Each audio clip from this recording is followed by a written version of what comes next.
Welcome to this video.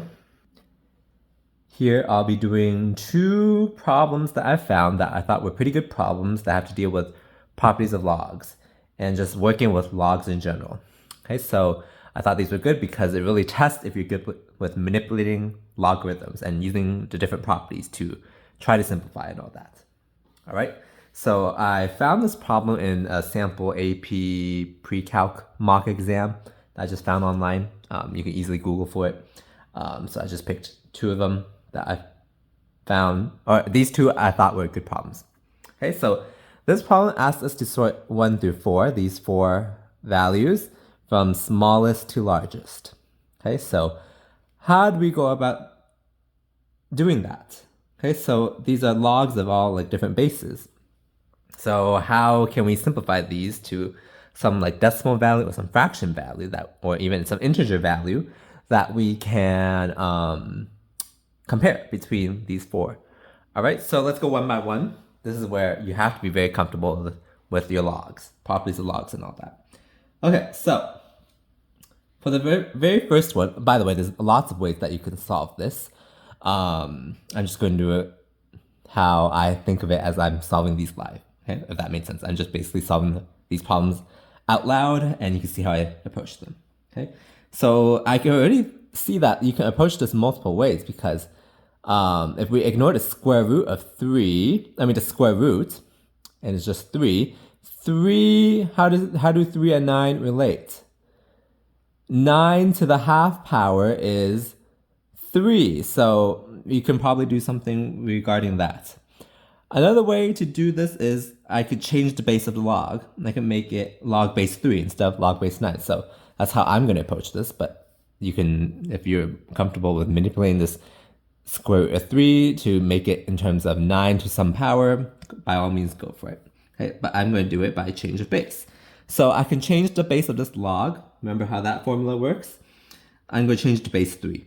Why do I want to do that? Well, you'll see. Log base 3 square root 3 over log base 3 of 9. That's the change of base formula. Okay, so if you're not able to see how this can simplify right away, let me even do another step. The top, I can rewrite as log base 3 of 3 to the half power, as I said. Okay, the bottom, I can write as log base 3 of 9 is 3 squared. Okay, now we can simplify. The top, we are just left with half. The bottom, we are left with 2.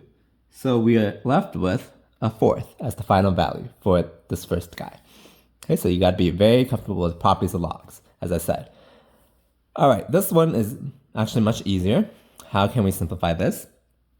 Well, when we have something out in front of the log, like over here, I didn't quite do it over here, but you can bring the exponent out in front of the log. So it'll become, like for this example, it'll become 2 log base 3 or 3. Log base 3 or 3 is 1, so it's the same thing, right? 2 times 1, 2. Okay, so we can bring this factor out in front back inside the log. So why do I want to do that? Well, let's write that first. E to the log of a third squared. We can write it like that. Hopefully that's visible on camera.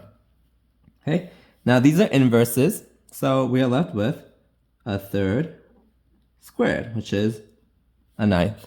As simple as that. All right, moving on.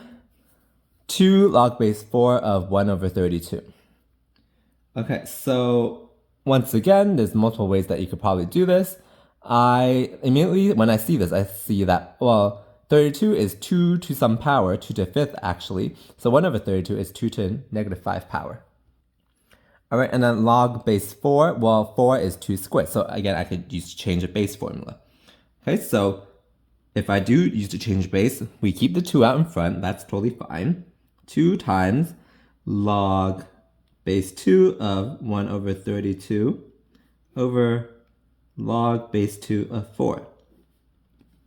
Okay, and then once again, I'll simplify. 2 times, as I said, 2 to the 5th is 32. So this is 2 to the negative 5. So I'm just going to write log base 2 of 2 to the negative 5 power over log base 2 of 4 is 2 squared. So we're left with 2 times, here we are left with negative 5, on the bottom we are left with 2.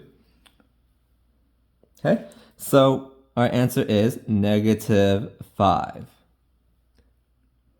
Okay, and then lastly, for the fourth one, how do we simplify this? Well, the inside I can rewrite as log of 100 to the 1/3 power, okay, this whole guy squared. All right, actually it'll be minus 1/3 power, sorry, because it's a negative exponent. So then this is log base 10, right? So it'll be, let me even write it explicitly, log base 10 of, here it's 10 squared to the, let me even write it like this, log base 10 of 10 squared, which is 100, and that's to the negative 1/3 power. And the whole guy is squared. Okay, hopefully it's clear on camera. Let me maybe even zoom in a little bit over here. So this is a log base 10, okay? Which is the same thing as here. All right. I just wrote it explicitly here to make it clear that we can start canceling some things. Okay, so this, okay, let me even do one more step.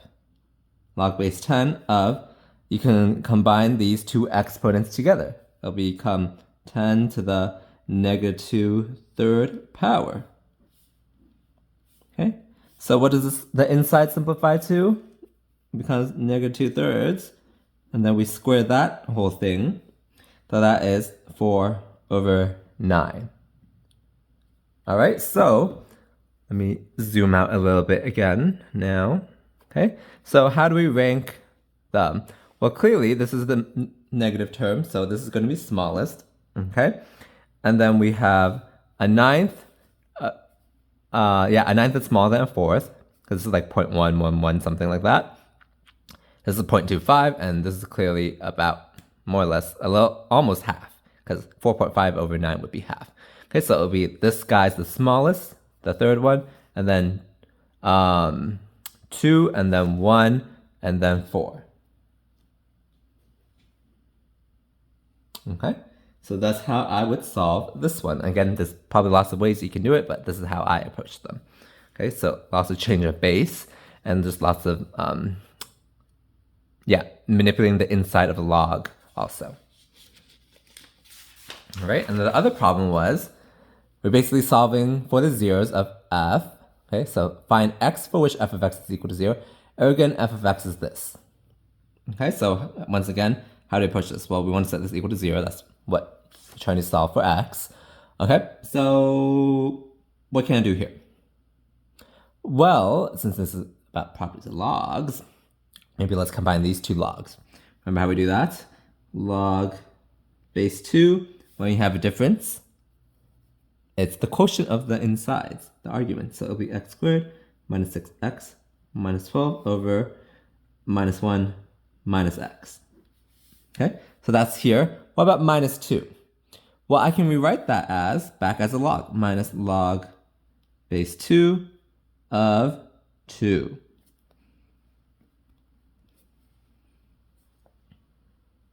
Okay, so why would I ever want to do this? And this is actually not right. It'll be 2 squared.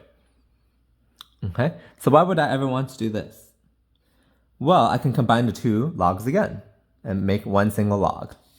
Okay, so it would become log base 2 of, again, it's a difference, so we're going to divide this by this. So it becomes x squared minus 6x minus 12 over 4 times minus 1 minus x. We set this equal to 0. Okay, so now this has become easier to solve. Well, we know that when the argument of the log is 1, log of 1 is 0. So we want this guy to be equal to 1. By this guy, I meant this guy right here. Okay, not the log itself, not the whole log. So we want the inside of the log, the argument of the log. So x squared minus 6x minus 12 over, let me even factor out a negative 1, so it'll become minus 4x plus 1. We want this equal to 1, okay? I don't know if that's visible on camera. That's a 1. Okay, so we solve for x, as simple as that. X squared minus 6x minus 12 is minus 4x plus 1. Okay, I can even distribute this. It'll be minus 4x minus 4, so I didn't really need to factor out that negative sign because I need to distribute anyway. Now let's move this over to this side. So it becomes x squared minus 2x minus 8 is equal to 0. So we factor x minus 4, x plus 2 is equal to 0. So our solutions are x is 4 and negative 2. Okay, that's how we'd solve that. Okay, so once again, you have to be very comfortable with logs. This one was kind of obvious, but then this one too, at least for how I solved it, it made more sense to make it back into a log. So that's why I did it here, and then combine these two into one log again. Okay, so hopefully this was helpful. Hopefully this was good practice for you. I don't know if I said this earlier, but I found this in a sample or a mock AP Precalculus exam. So if you're in AP Precalculus, hopefully you were able to do this problem. Otherwise, if you're interested in some Algebra 2 or Precalculus class, this should be good practice also. All right, please like this video if you found it helpful. And please subscribe to the channel also if you haven't already. And I'll see you in the next video. Bye.